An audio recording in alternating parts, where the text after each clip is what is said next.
नमस्कार। 16th finance commission के chairman Arvind Panagariya जी, आयोग के सभी सम्मानीय सदस्य, मीडिया के सभी साथी, आज बहुत हर्ष का विषय है कि माननीय आयोग द्वारा राज्य के साथ चर्चा और मेमोरेंडम भी आयोग को सौंपा गया। उसके पश्चात माननीय अध्यक्ष की और पूरी टीम के साथ प्रेस का सलाह जरूर होने आपके समक्ष है। मैं माननीय अध्यक्ष महोदय को निवेदन करता हूं कि आप प्रेस वार्ता प्रारंभ कर सकें। धन्यवाद। So I am going to use English to brief you because I can then do it faster. It will be very slow if I spoke in Hindi. This is what I am going to do. I'll first explain to you what the FC mandate is, what the Finance Commission is supposed to do. Then I'll briefly tell you about our discussions with the government of Madhya Pradesh today. And then we'll take a few questions, 3 or 4. So first of all, so that all of us are on the same page in terms of understanding what the subject matter is. The Finance Commission is appointed generally every 5 years to make recommendations for a 5-year period. For this commission, that 5-year period is 2026-27 to 2030-31. Now, recommendations that the commission is asked to make relate to the division of the union tax revenues between the central government and the 28 states taken together. That is called the vertical devolution. And then it is also asked to recommend how that how the share of the 28 states should be further divided among the 28 states. That is called the horizontal devolution. The Commission is also asked to make recommendations for some grants to the third tier of administration, which is panchayats and related institutions in the rural areas and municipalities and related institutions in urban areas. That's the third. And the fourth thing is relates to the disaster relief. So some grants are given to the states on disaster relief as well. Devolution comes from a common pool of tax revenues, whereas the grants, all of them come from the budget of the central government. So there is a clear difference in terms of the sourcing of these. In some ways, on the grants, the central government does exercise some control because it's coming from the central government budget. Commissions have traditionally also given grants for what are called the state-specific grants and sector-specific grants. So that is the rough kind of roadmap of what the commissions are supposed to do. This commission started its work sometime in mid-February. Some progress was made in the early months, preliminaries, etc. And then once the parliamentary elections were over and model code had been lifted, then it started visiting different states. Now, a very large part of the task of the commission is to conduct very wide-ranging consultations. It visits every single state in the country, so there are 28 states, so we go to every single state. Madhya Pradesh has been our 20th such state. We still have 8 more to go to. But the commission also consults with the central government ministries, central government itself, as represented by the finance ministry. It also consults the previous finance commission chair and members. It also consults the experts in the field, eminent persons, the commission also takes suggestions from anybody, any citizen who wants to give such suggestions. Our website has a link where anyone can go in and give their suggestions, and these are reviewed then by our staff very regularly. So that is what the commission does. At the moment, no decisions are made, have been made, naturally, because we still have not visited the 8 states.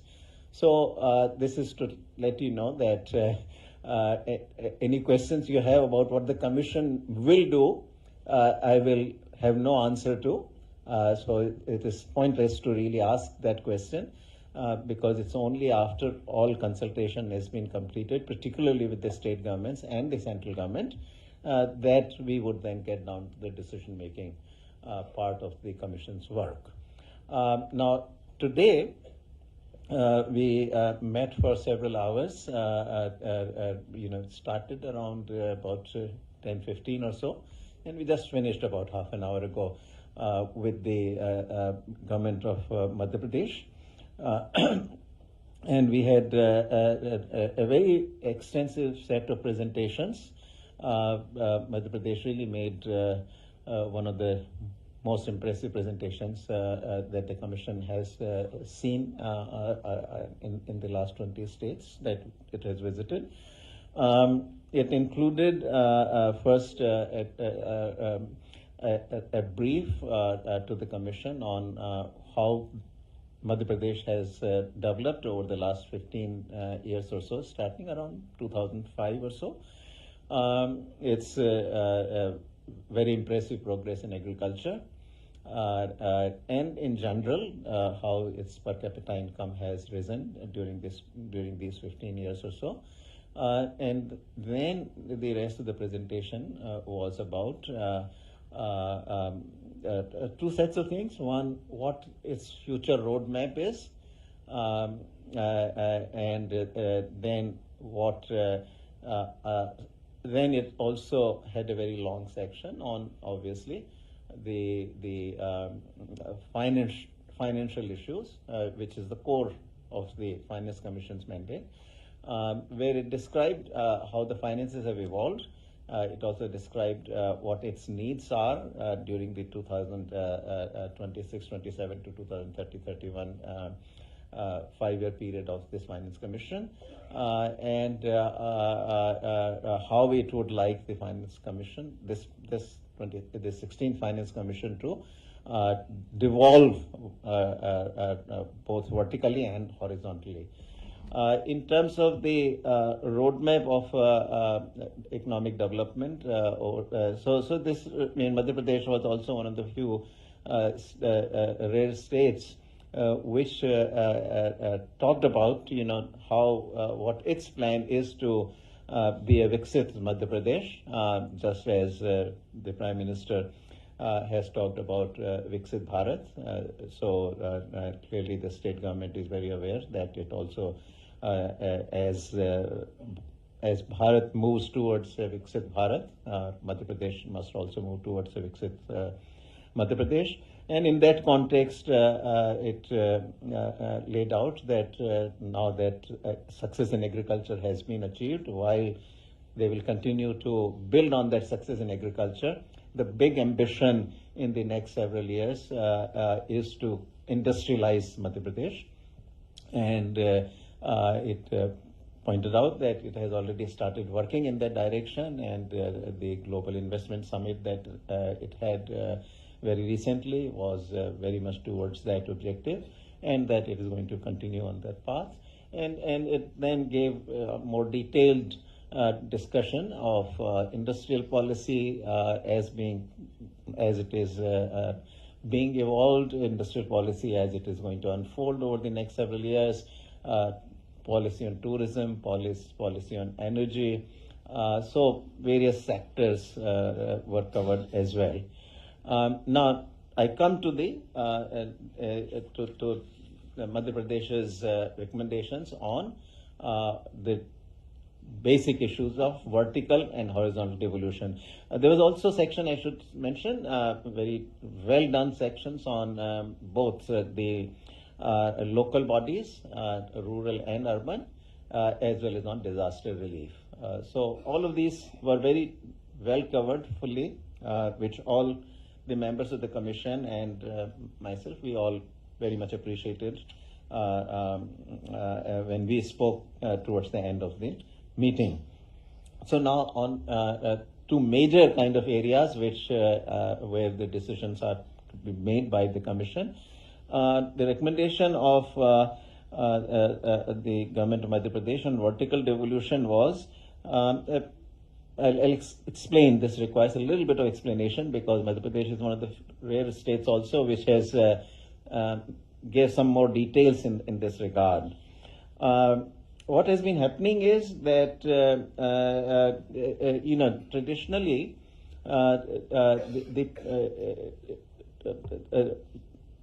the pool of resources, which is called the divisible pool, it is not the entire universe of taxes. What the way it works out is that there are certain taxes that go directly to the state governments.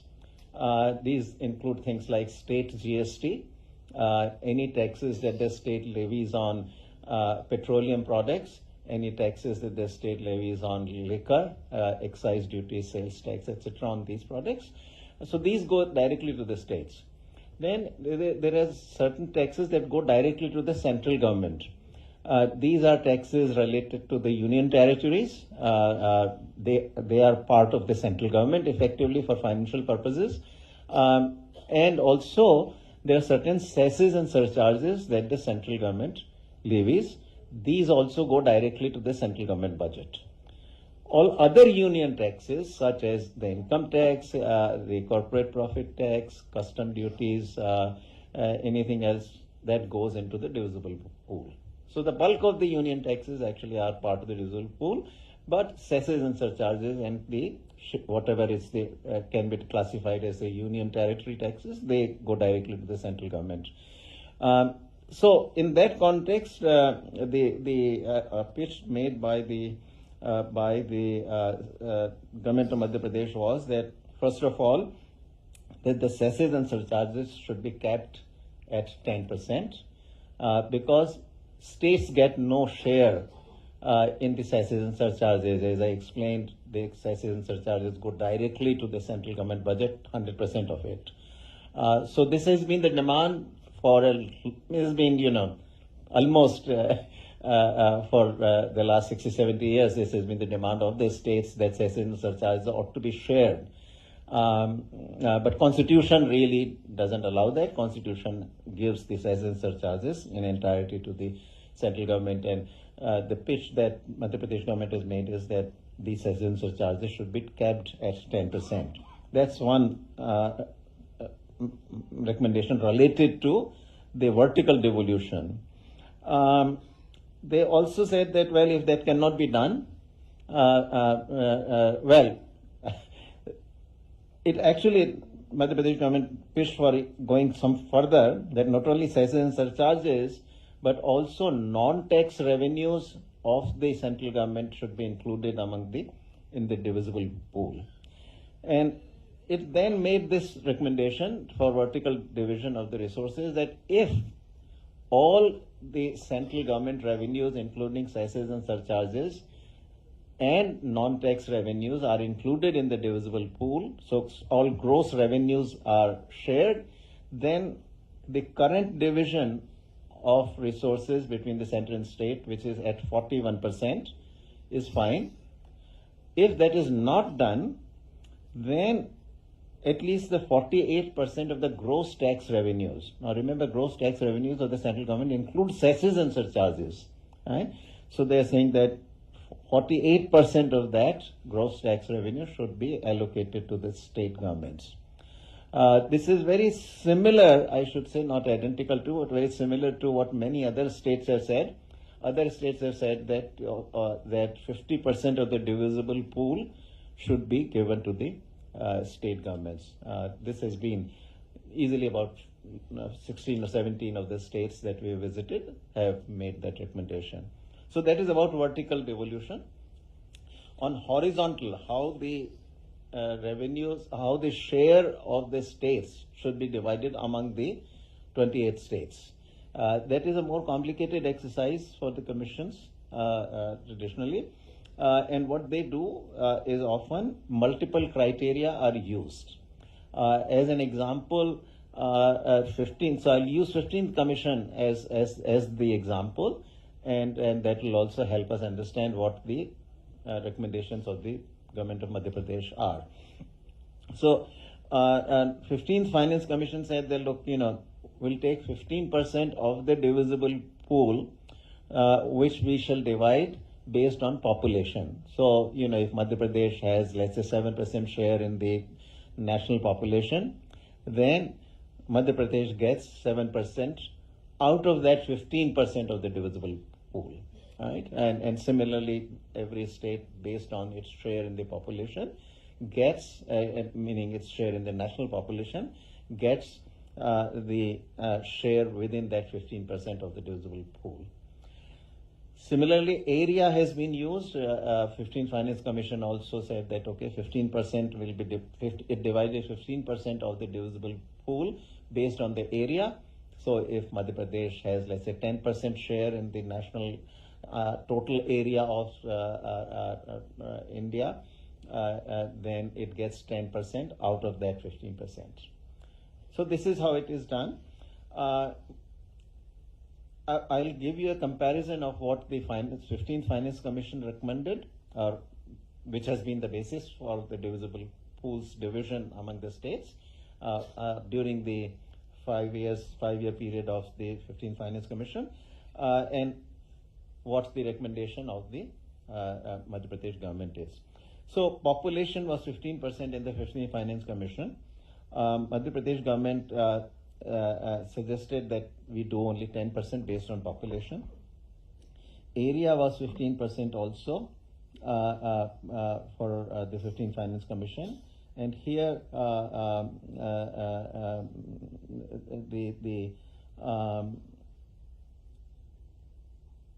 let me see. This is.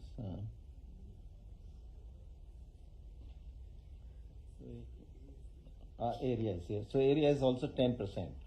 Okay.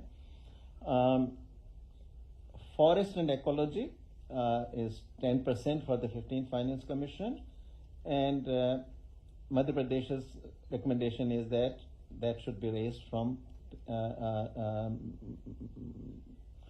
10 to 15%. Okay. So instead of 10, 15%, and so population 10%, area 10%, forest cover 15%. Now, one of the very important criteria that especially last 4 or 5 commissions have used is the income distance. So there is a very large component of equity objective in how the successive commissions have divided this share of the states.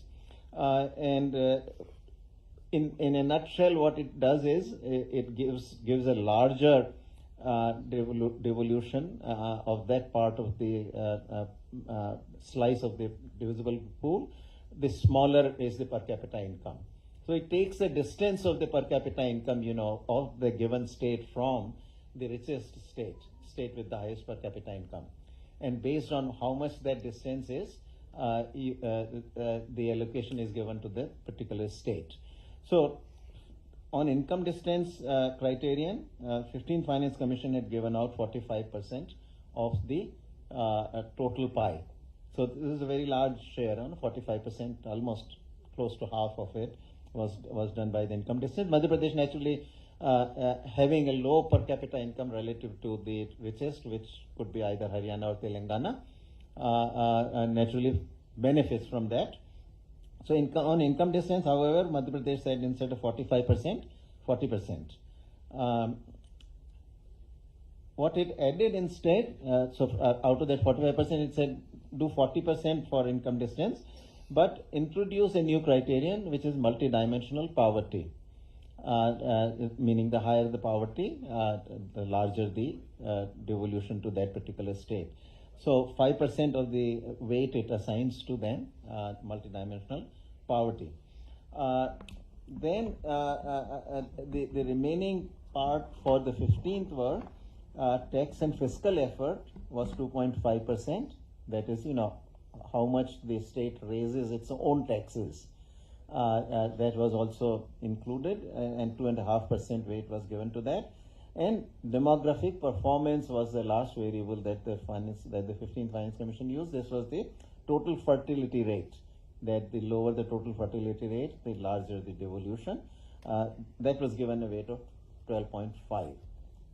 So that total sums up 100 for 15. Now I'll give you the remaining criteria that the state of Madhya Pradesh has suggested. Madhya Pradesh has also suggested that we give some weight to the SC/ST population. So in addition to 10% weight, 10% weight given to population, it said about another 10% should be given to the SC/ST population. So that adds another 10%. Demographic performance, TFR, the total fertility rate, it reduces the weight to 5%. And then it leaves about 5% more. Tax effort, it takes also 2.5%. And then contribution of states GSDP to the total GDP of the country, of the 28 states really, excluding the union territories, another 2.5%. All right, so I'll now read out very quickly in one go what Madhya Pradesh has suggested for horizontal devolution. Population 10%, states share in SC/ST population 10%, demographic performance, that is total fertility rate, 5%, income distance 40%, multidimensional poverty index 5%, area 10%, forest cover 15%, tax effort 2.5%, contribution to the total GSDP, that's 2.5%. So altogether that's 100%. So those are the recommendations, and there were certain recommendations on local body grants, increasing those grants to the local bodies. Also, division should be more between urban and rural. Madhya Pradesh recommendation is that it should be 40 for urban and 60 for rural. And similarly, some recommendations on the disaster relief. So that's the total sum. We'll take the questions. Manoj, mic there. Mic there, mic. Just one by one. Thank you. Thank you, sir. Sir, I am Manoj Sharma. I am from News 18. My question is, you must have heard that observation of the Supreme Court. Are we not creating a class of parasites? So you have been visiting, as you have pointed out, some 17 states so far. So how these freebies schemes or these populist measures by state governments, not only in Madhya Pradesh, in the entire country, how these schemes are affecting financial health of that particular state? And as a finance commissioner and as finance experts, what do you think about this? What is your take? So right now I speak on behalf of the Commission, and since no decisions have been made by the Finance Commission, I'm afraid I can't answer you that question.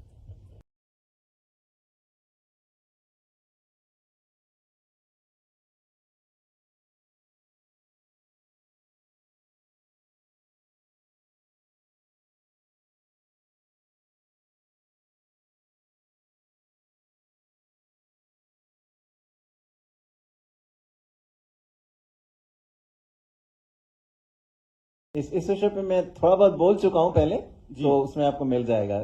अभी finance commission की बात करें, अभी देखिए यहाँ पे पूरा commission बैठा हुआ है, तो अभी मैं सिर्फ कमीशन की बात करूंगा.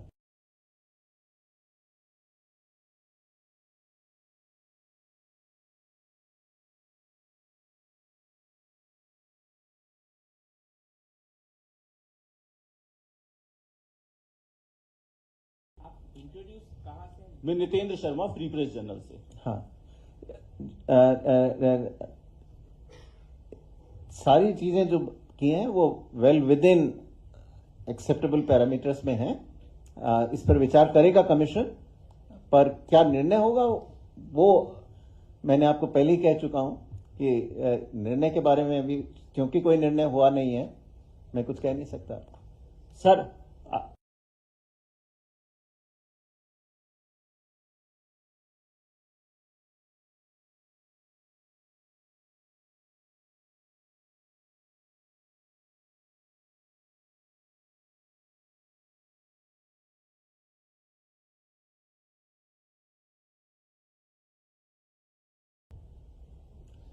So as I said, you're all asking questions about what the commission will do. Commission can't tell you yet because no such decisions have been made. Anil So mic देना प्लीज प्लीज कृपया अपना परिचय परिचय mic दे दें। Hello. Sir, I'm Ankur from Times of India. Yeah. So, in principle, do you agree that devolution amount of MP, which is 7.85% as of now, should be increased? I would not say one or the other way because I speak for the commission. You just said that MP had a very, impressive presentation, and we are doing a lot of new things. Anil That is what the government also said.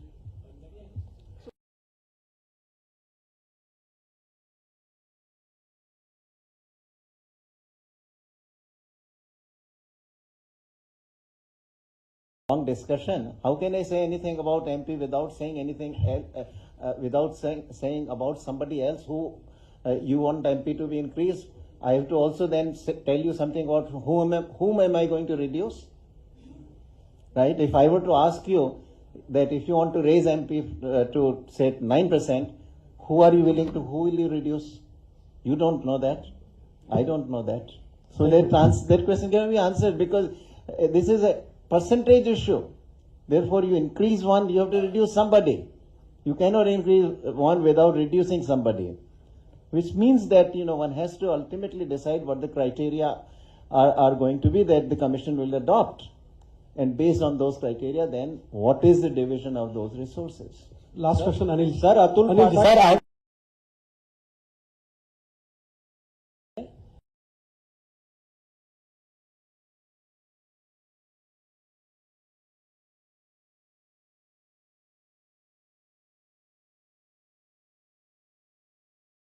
का निर्णय हाँ ठीक है, आप recommendations हमारी ultimately of course निर्णय final जो है उस सेंट्रल गवर्नमेंट अभी बहुत सारे राज्य मुफ्त में बहुत सारी स्कीमें दे रहे हैं, तो क्या आपके फार्मूले में ये शामिल होगा कि उन राज्यों को और पैसा दे दिया जाए? आप सभी बातें भविष्य की पूछ रहे हैं मुझे। ये इसका एक मिनट क्या ये फार्मूले में शामिल होगा आपकी अनुशंसाओं में? नहीं, कुछ कह नहीं, ये तो सब कमीशन को निर्णय लेना है ना इन सब बारों में। इस सब बातों पे पांचों जो मेंबर्स हैं कमीशन, पांचों यहीं बैठे हैं सर। नहीं तो अभी हमारे आपस में जो है इस विषय में कोई चर्चा तो हुए बिना निर्णय कोई भी कैसे ले सकता है? आप बहुत सारे राज्यों में घूम आए हैं, कई राज्यों आप, लेकिन मुझे थैंक यू सर, दुख है इस बात का कि आपको thank you so much for साथियों को लंच के लिए आमंत्रित है। Thank you so much.